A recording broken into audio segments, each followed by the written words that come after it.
fatos e versões. O que vai impactar na sua vida agora no Café com Política. No Café com Política de hoje, nós vamos conversar com o deputado estadual Guilherme da Cunha, do Partido Novo. Ei, deputado, bom dia, bem-vindo mais uma vez. Bom dia, Rodrigo. Bom dia, Thalita. Bom Sempre dia. um prazer estar novamente com vocês e também com todos os ouvintes da Rádio Super. Prazer é nosso de tê-lo aqui mais uma vez. Deputado, queria começar o bate-papo de hoje falando com o senhor a respeito da polêmica aí que está envolvida, ou que está envolvido o Partido Novo com o deputado Bartô, que participou daqueles atos, daquelas manifestações no último dia 1º de maio e acabou acompanhando a prisão daquele rapaz. Enfim, situação que a gente noticiou agora há pouco, para quem estava nos ouvindo, uma situação bastante complexa e delicada, e já se diz aí que o deputado Bartô pode ser expulso do Partido Novo. O senhor é do mesmo partido dele. Eu queria saber o que o senhor pensa de tudo isso e das polêmicas nas quais o deputado Bartô vem se envolvendo ao longo dos últimos tempos. Rodrigo, a manifestação foi convocada muito sob o slogan de eu autorizo o presidente. Autorizo, no caso, a intervir no STF, intervir no Congresso Nacional, basicamente a realizar um golpe. E ainda que houvesse outras pautas, ainda que fosse possível que pessoas diferentes defendessem coisas diferentes, uma manifestação convocada com essa bandeira, né? Então eu avalio como inadequada a presença de um parlamentar do Novo, um partido que tem um posicionamento muito diferente disso, de respeito às instituições democráticas. Eu avalio como muito inadequada a participação de um parlamentar do Novo nesse tipo de manifestação, ainda que pudesse estar ali defendendo diferentes bandeiras. Mas eu não me sentiria nem um pouco confortável de estar ali, tanto que não fui. Tenho notícia que de Minas Gerais foi o único parlamentar do Novo presente, se não foi do Brasil. E em relação à prisão, ele afirma que foi acompanhar o ato em apoio à testemunha, e essa é uma figura jurídica que eu, com meus anos de advocacia, desconheço, a figura do assistente de testemunha, apoiador de testemunha. É certamente algo que pode ser melhor explicado por ele, né? Estava presente, que participou dos fatos, mas é algo que o partido acertou na minha avaliação ao abrir procedimento para poder investigar o que houve, dar a ele a chance de defesa e, eventualmente, aplicar sanções cabíveis em caso de infração ao nosso estatuto. E eu avalio que a participação na manifestação, que era antidemocrática em sua bandeira principal, já é algo bastante conflitante com o nosso estatuto. Deputado, outra situação envolvendo o Partido Novo, né? E aí, no caso, o senhor, nesta semana, foi em relação à CPI dos Frafilas, quando houve uma discussão, um bate-boca com o deputado João Vitor Xavier, que é presidente da CPI na Assembleia Legislativa de Minas, porque o deputado e outros parlamentares estariam usando o nome do deputado Luiz Humberto Carneiro, que faleceu recentemente por Covid-19, para fazer uma relação com a questão dos fura-filas, dizendo que se não houvesse a questão dos fura-filas, que o deputado Luiz Humberto Carneiro poderia estar vivo porque teria recebido essa vacina. E o senhor pediu respeito, falou que não concordava com essas falas. Eu queria saber do senhor o que aconteceu. Vocês chegaram a conversar depois desse episódio? Não, Thalita, não voltamos a conversar depois desse episódio, né? Tivemos outra reunião da CPI ainda na mesma semana, na qual trabalhamos, tivemos nossa participação de trabalho, mas não voltamos a conversar, o deputado João Vitor Xavier e eu, sobre o episódio. Mas sobre a menção ao deputado Luiz Humberto, por quem tenho um carinho, um respeito e uma admiração gigantescas, foi um professor, um amigo para mim, né, nessa chegada no parlamento, pessoa que eu vou guardar sempre na memória, no coração. E a utilização do nome dele como alguém que poderia ter sido salvo se não houvesse a vacinação na Secretaria de Estado de Saúde. Eu vou passar para vocês as datas para que cada um chegue à conclusão por conta própria. O deputado Luiz Humberto Carneiro teve diagnóstico de Covid no dia 10 de fevereiro. Ele foi internado no dia 14 de fevereiro. A vacinação na Secretaria de Estado de Saúde aconteceu no dia 19 de fevereiro, portanto, 5 dias depois que ele já estava internado. 9 dias depois que ele já estava com o diagnóstico de Covid. E para a idade dele, a vacinação só chegou à vez na cidade de Uberlândia, onde ele residia, no dia 1º de março, no dia 1º de abril, mais de um mês e meio depois. Daí a pessoa falar que se não houvesse a vacinação, 1.000 vacinas que fossem, só para a gente usar um número redondo, na Secretaria de Estado de Saúde, ele teria sido vacinado, adiantaria a vacinação em Uberlândia, uma cidade daquele tamanho, em um mês e meio. Eu não consigo compreender isso como um exemplo factível de alguém que estaria entre nós aqui, como gostaríamos que estivesse, né, caso a gente estivesse com os diferentes na vacinação em Minas Gerais. E isso me deixou profundamente frustrado, a utilização do nome dele com essa finalidade, a meu ver, totalmente inadequada.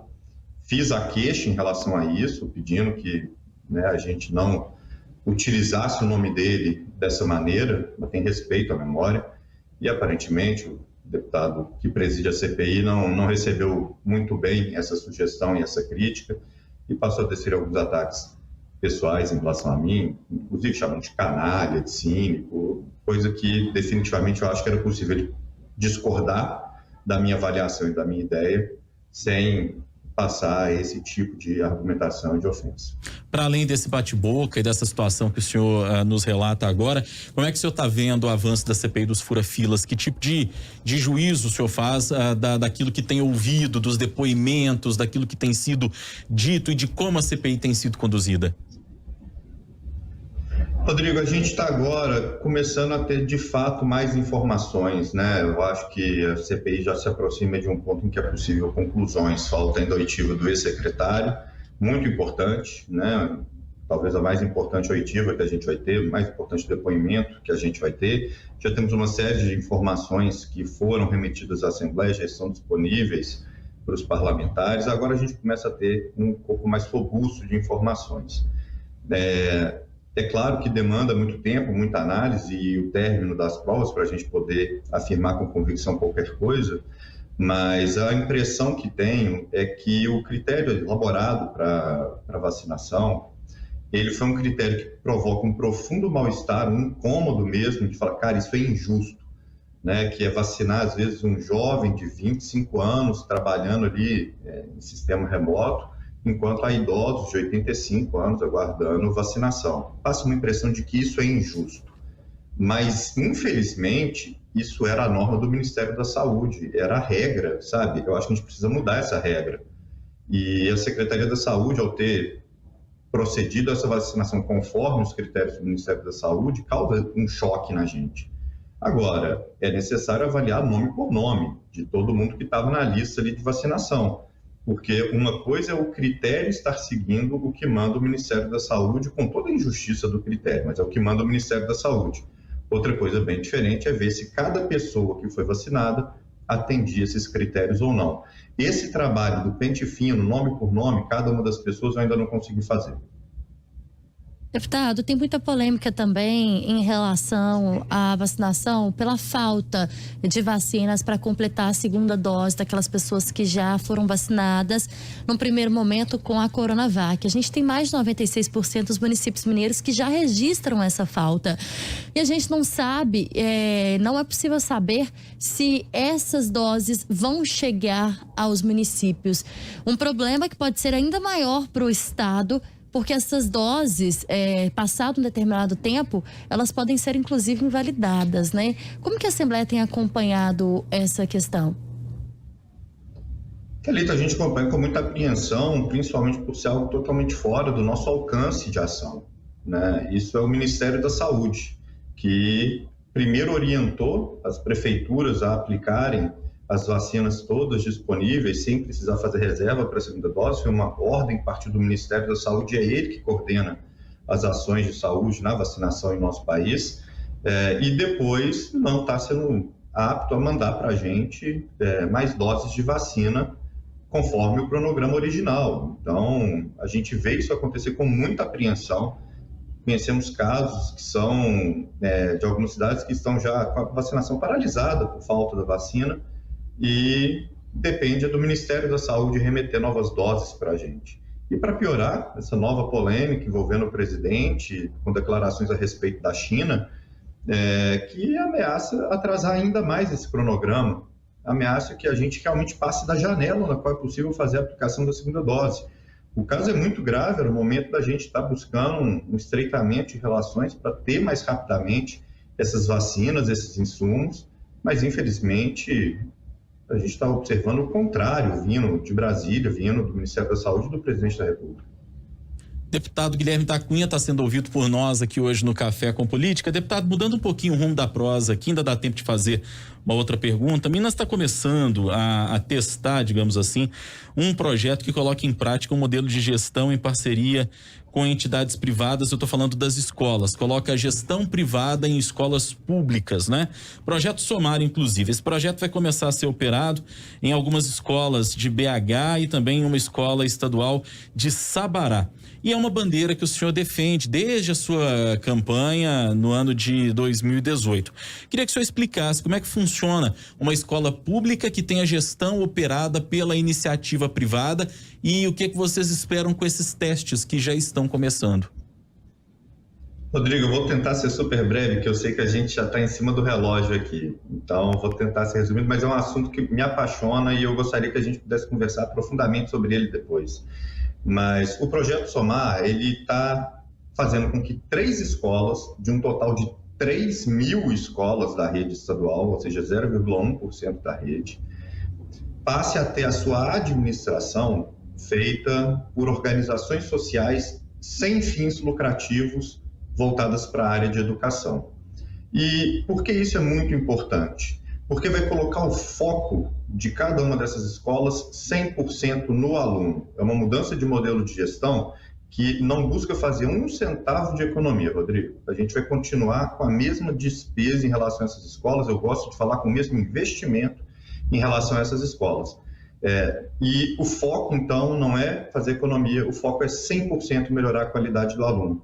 E como que isso pode ser feito? Primeiro de tudo, essas escolas, para receberem os recursos, né, elas vão passar por um edital, né, vão ter que apresentar proposta pedagógica, vão ter compromissos de melhoria da qualidade de ensino, elas vão passar por essa avaliação, vão ser escolhidos os gestores, e esses gestores, para receberem, eles vão ter que, primeiro, atrair o aluno.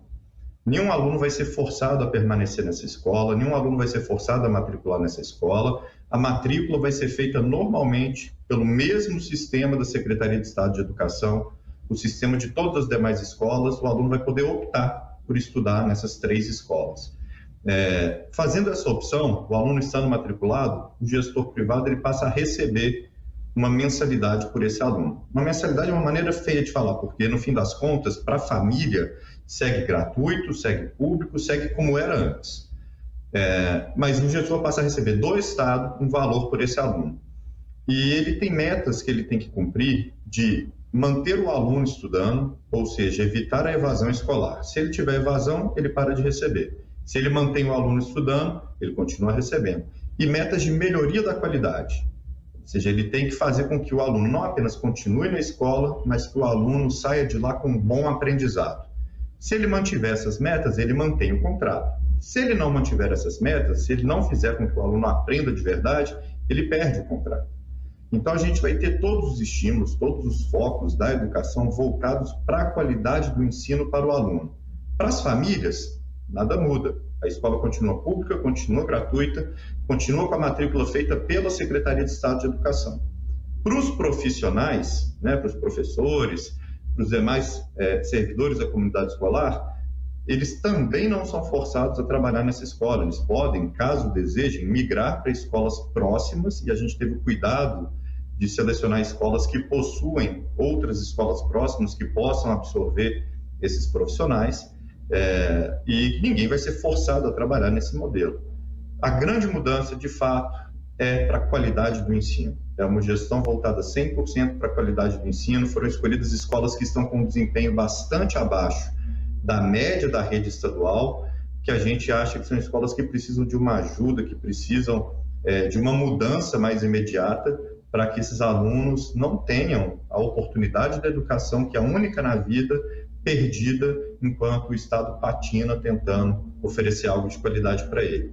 O modelo, Rodrigo, está longe de ser um teste, ele já existe há mais de 50 anos no mundo, com várias experiências que nos permitiram aprender com erros, observar acertos, fazer aprimoramentos e muito sucesso, especialmente nos Estados Unidos, um país que se destaca, né, por toda a formação que dá a seus jovens e a quantidade de produtividade, de prosperidade que há naquele país. Hora do bate-pronto. No Café com Política, hora do bate-pronto. O senhor já conhece, é quase sócio aqui do Café com Política. São perguntas objetivas, respostas objetivas, ping-pong com a gente aqui. Combinado, deputado? Combinado. Para começar, Bartô, expulso do Partido Novo? A decisão cabe à Comissão de Ética Partidária. Eu acredito que será. CPI dos fura-filas. Já caminha, eu acredito, para suas conclusões e eu receio que foi bastante tumultuada por um tema tão sério. Deputado João Vitor Xavier. O presidente da nossa CPI, tivemos uma divergência bastante desagradável, mas alguém que eu respeito em sua atividade parlamentar, ele representa um segmento importante da população. Minas pós-pandemia.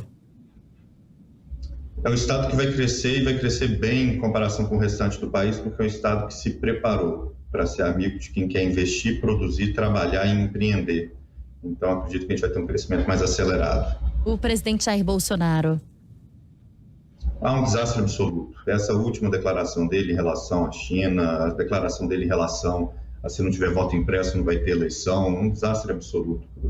Profundamente incapaz de liderar o país nesse momento que a gente precisa tanto de uma liderança que seja capaz de nos unir e seja capaz de apontar um caminho para a superação da crise e crescimento. A vacinação no Brasil. Está lenta, infelizmente está mais lenta do que gostaríamos, mas eu confio que a gente consiga, até o final do ano, já ter superado bem essa pandemia. Deputado Guilherme da Cunha, do Partido Novo, foi o nosso convidado de hoje. Obrigada, deputado. E a gente já faz o convite aqui para o senhor voltar, né, Rodrigo, em breve, para a gente poder falar dessa pauta da educação. Assunto ótimo. Um assunto muito bom, inclusive. Quero sim. Vamos fazer isso. É uma pauta que eu tenho um carinho enorme. Vai ser legal a gente poder conversar em mais detalhes. E obrigado pela oportunidade, pelo convite. Sempre um prazer falar com vocês e com toda a audiência da Rádio Sul. Muito obrigado, deputado. 9 em ponto em Belo Horizonte.